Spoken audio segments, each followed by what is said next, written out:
Assalamualaikum dan selamat sejahtera bagi pelajar tingkatan 4. Okey, untuk minggu yang pertama, kita akan masuk satu topik yang baru, iaitu bab yang ketujuh mengenai graf gerakan. Okey, dalam topik ni, sebelum tu, okey, sila buka muka modul Julai, muka surat yang pertama. Okey, dalam topik ni awak akan jumpa dua jenis graf. Okey, satu graf jarak masa dan satu lagi graf laju masa. Okey, untuk yang pertama ni kita akan masuk dulu graf jarak masa. 7.1 graf jarak masa. Okey, so macam mana kita nak mengenal pasti graf itu graf jarak masa? Kita tengok part C dia. Okey, kalau kita tengok contoh di sini, awak akan nampak perkataan jarak, perkataan masa. So jadi nama graf ini adalah graf jarak masa.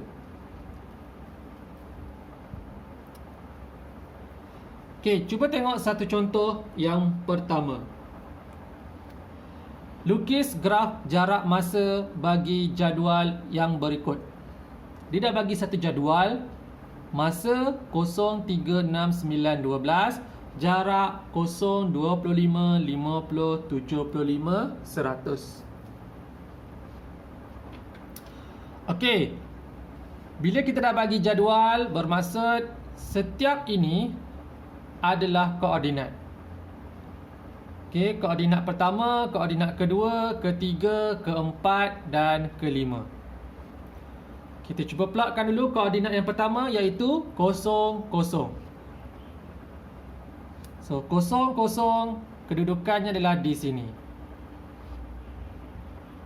Yang kedua 3, 25. Okey, di sini 3. So di sini 25. So bermaksud di sinilah 3, 25. 6, 50. 6, 50. 9, 75. 9, 75. So 9, 75 dekat sini. Dan last kali 12, 100. So 12, 100. So 12, 100 dekat sini.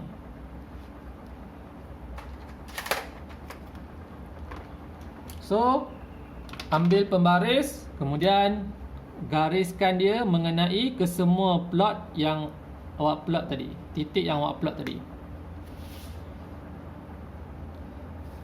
So awak akan dapati satu garisan lurus.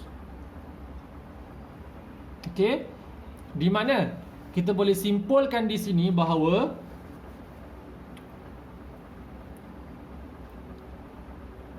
kecerunan dia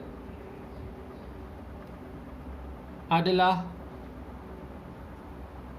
positif.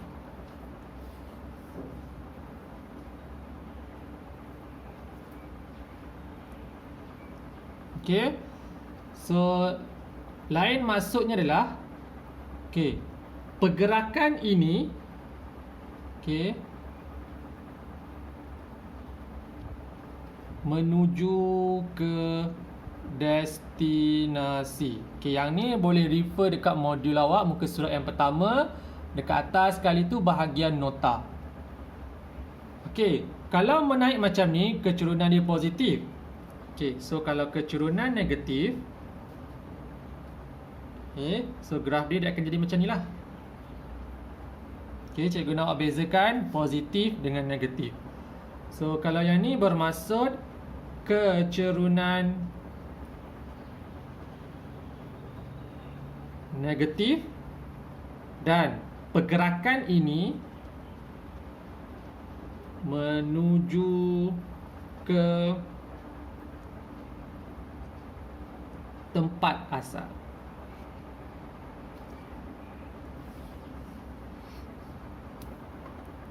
Okey. Ini adalah takrifan bagi kecerunan positif dengan kecerunan negatif. Okey, kita akan tengok soalan yang melibatkan graf jarak masa.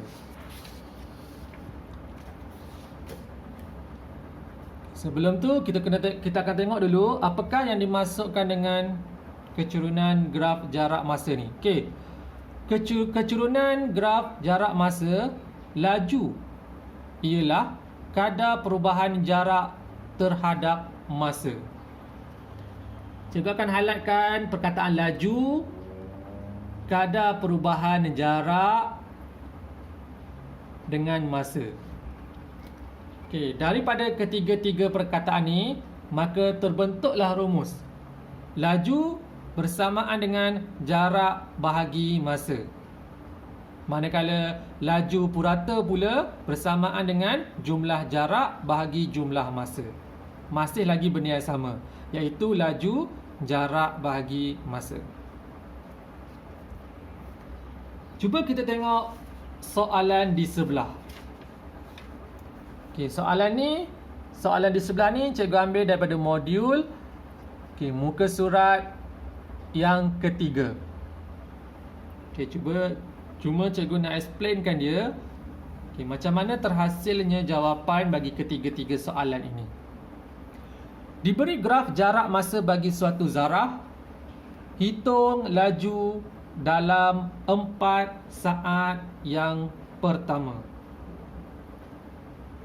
Okey, dia nak laju dalam 4 saat yang pertama.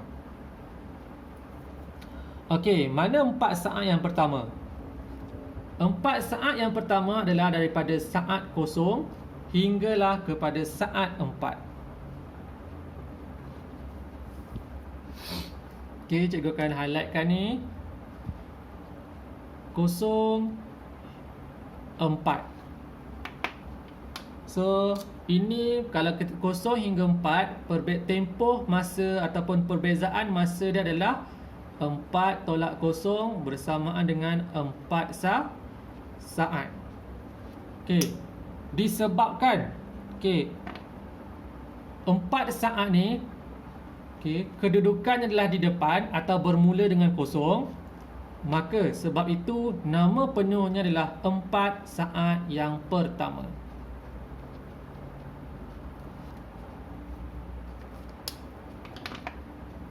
Okey, apa pula nama bagi 4 hingga 10? Kalau kita tengok perbezaan dia adalah 10 tolak 4, perbezaan dia adalah selama 6 saat.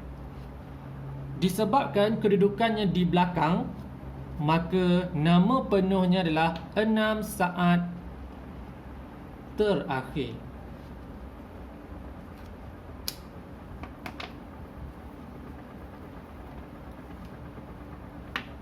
Okey.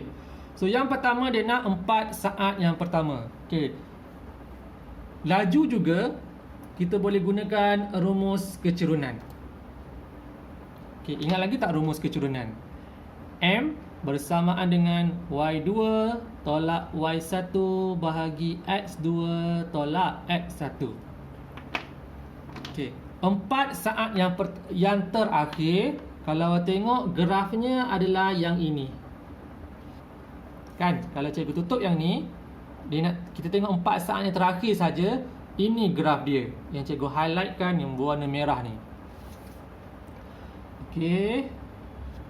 So di sini kalau kita tengok ada 2 titik. Ni titik permulaan, ni titik pengakhiran dia. Okey, cuba kita baca koordinat yang pertama ni. 0, 5. Yang ni, yang kedua di sini 4, 17. Okey, refer kepada gambar ni Okey, so jadi cikgu nak dapatkan laju, cikgu nak gunakan rumus kecurunan. So rumus kecurunan dia ada X1, Y1, X2, Y2. So cikgu labelkan dulu X1, Y1, X2, Y2. Okey, so jadi laju bersamaan dengan Y2 cikgu adalah 17 tolak 5 per X2 cikgu adalah 4 tolak 0. So maka 17 tolak 5, 12 per 4 tolak 0, 4, 12 bagi 4. So awak akan dapat 3 meter per saat.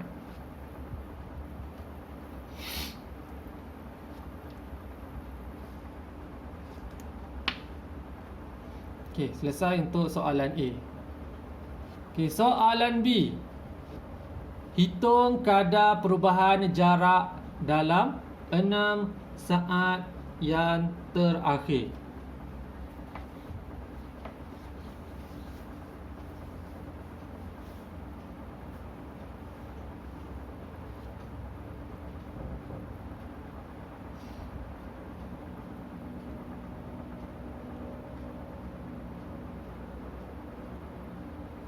Okey, so 6 saat yang terakhir adalah antara 4 hingga 10. Betul? So kalau kita perhatikan 4 hingga 10, kalau cikgu tutup 0 hingga 4 ni, kalau awak tengok betul-betul, okey, ini adalah graf bagi 4 hingga 10. Okey. So dia nak kadar perubahan jarak. Okey, so apa kita nak buat? Okey, lagi sekali, laju dengan kadar perubahan jarak, kita boleh gunakan rumus kecurunan. So di sini cikgu labelkan dia koordinat 4, 17. So dekat sini 10, 0. Okey. So di sini X1, Y1, X2, Y2. Okey, so maka kadar perubahan jarak bersamaan dengan Y2 0 tolak 17 per X2 10 tolak 4. So maka di sini negatif 17 perkan dengan 10 tolak 4. So awak akan dapat 6. So bila awak masukkan dalam kalkulator awak, negatif 17 bahagi dengan 6, maka awak akan dapat negatif 2.83 meter saat, negatif 1. Sebab apa ada tanda negatif, kelas? Sebab kalau awak tengok garisan ini menurun. So bila menurun bermaksud kecurunan dia adalah negatif. So maksudnya nilai awak akan ada negatif nanti. Okey.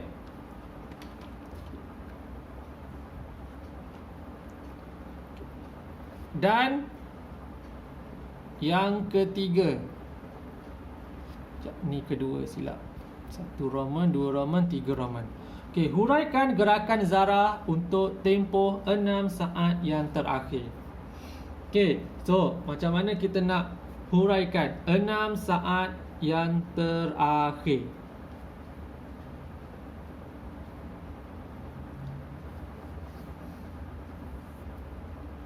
Okey, so kita nak huraikan, kita kena ada 3 benda. Kita kena ada laju, kita kena ada jarak, kita kena ada masa. Laju kita dah dapat dah di atas tadi, iaitu 6 saat yang terakhir, negatif 2.83. Jarak pula, cuba kita tengok berapa jarak dia. Okey, so jaraknya adalah di sini, iaitu 17 meter. Ini meter saat yang satu. Dan minit dia, masa dia adalah 6 saat. Okey, so jadi cara kita nak uraikan dia adalah Zara bergerak sejauh 17 meter dengan kelajuan 2.83 bagi tempoh 6 saat yang terakhir.